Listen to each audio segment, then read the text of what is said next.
वाले बाबा की जय, श्रीपुर वाले बाबा की जय। बड़े बड़े पुलिस अधिकारी उस बाबा के मुरीद थे। नामचीन राजनेता उससे मिला करते थे क्योंकि वो अध्यात्म का भगवा चोला ओढ़ता था। दरअसल ये भगवा लिबास उसका नकाब था जिसके पीछे उसका अय्याश चेहरा आसानी से छुप जाता था। लेकिन हर गुनाह एक दिन बेनकाब जरूर होता है। इस बाबा का गुनाह भी छुप नहीं सका और वो पहुंच गया जेल की सलाखों के पीछे। पुलिस जांच के बाद अय्याश बाबा का जो अय्याश लोग सामने आया था वो रोंगटे खड़े कर देने वाला था। जी हाँ दोस्तों, हम बात कर रहे हैं बाबा निराला काशीपुर वाले की। जैसा कि हम सभी जानते हैं, एमएक्स प्लेयर की बहुचर्चित वेब सीरीज आश्रम का दूसरा सीजन आश्रम chapter 2 the dark side Dastak दे चुका है और इसका तीसरा सीजन भी बहुत ही जल्द दस्तक देने वाला है। पहले सीजन में धर्म और आस्था के नाम पे आम लोगों की भावनाओं से किस तरह से खिलवाड़ हो रहा है इसे दिखाया गया था।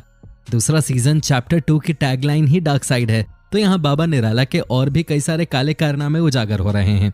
महिलाओं का शोषण, युवाओं को लड्डू यानी नशे की लत के साथ साथ इस बार राजनीति में भी बाबा के बढ़ते वर्चस्व को दिखाया गया है। इस सीजन में फोकस किया गया है कि किस तरह से राजनीति धर्म का सहारा लेती है, जिसका फायदा ढोंगी बाबा किस तरह से उठाते हैं। जैसा कि सभी को पता है कि आश्रम के दोनों पार्ट्स की शूटिंग एक साथ ही हुई थी और बाद में इन्हें 2 भागों में बांट दिया गया। आश्रम चैप्टर 1 की कहानी जहां खत्म हुई थी, जो सवाल सीरीज खत्म होते होते रह गए थे वो इस सीजन के खत्म होने पे भी रह गए हैं। निर्देशक प्रकाश झा ने आश्रम के अगले सीजन का इंतजार क्यों रख दिया, ये बात अखरती है, जबकि इसी सीजन में कहानी को खत्म किया जा सकता था। इससे ये एक प्रभावी सीरीज बन सकती थी, लेकिन ऐसा हुआ नहीं है। पम्मी अपने परिवार पे किए गए जुल्म का बदला ले पाएगी? क्या इंस्पेक्टर उजागर सिंह बाबा को बेनकाब कर पाएंगे? राजनीति में सुंदर लाल और हुकुम सिंह में बाजी किसकी होगी? पिछले सीजन के ये सवाल इस सीजन भी खत्म नहीं हुए हैं। इन सवालों के साथ साथ बाबा निराला का मोंटी के तौर पे अतीत क्या था? किससे ईश्वरनाथ की जमीन पर बाबा निराला का आश्रम है, उसका पेंच क्या है? कई हत्याओं से जुड़े राज भी उजागर होने बाकी हैं। तो इंतजार चैप्टर 2 के आने के बाद भी बाकी रह गया है। अभिनय की बात करें तो इस सीरीज में सभी कलाकारों का काम उम्दा है। बॉबी देओल इस सीरीज में एक अलग अंदाज में नजर आए हैं और इस सीजन भी अपने किरदार को उन्होंने बखूबी निभाया है। चंदन रॉय सान्याल पिछले सीजन की तरह इस सीजन भी छाप छोड़ने में कामयाब रहे हैं। बाकी के कलाकारों का काम भी अच्छा रहा है। सभी अपने अपने किरदारों में कहानी के साथ न्याय करते हैं।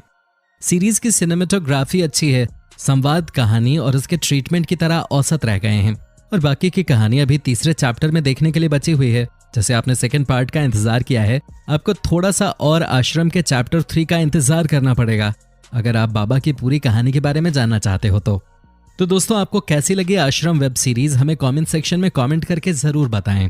और दोस्तों, अगर वीडियो अच्छी लगी हो तो इसे लाइक करें और अपने दोस्तों के साथ शेयर करें। और अगर आप हमारे चैनल पे नए हैं तो जल्द से जल्द हमारे चैनल को सब्सक्राइब जरूर कर लें ताकि हमारी और भी इस तरह की वीडियो आपको मिलती रहे सबसे पहले। धन्यवाद।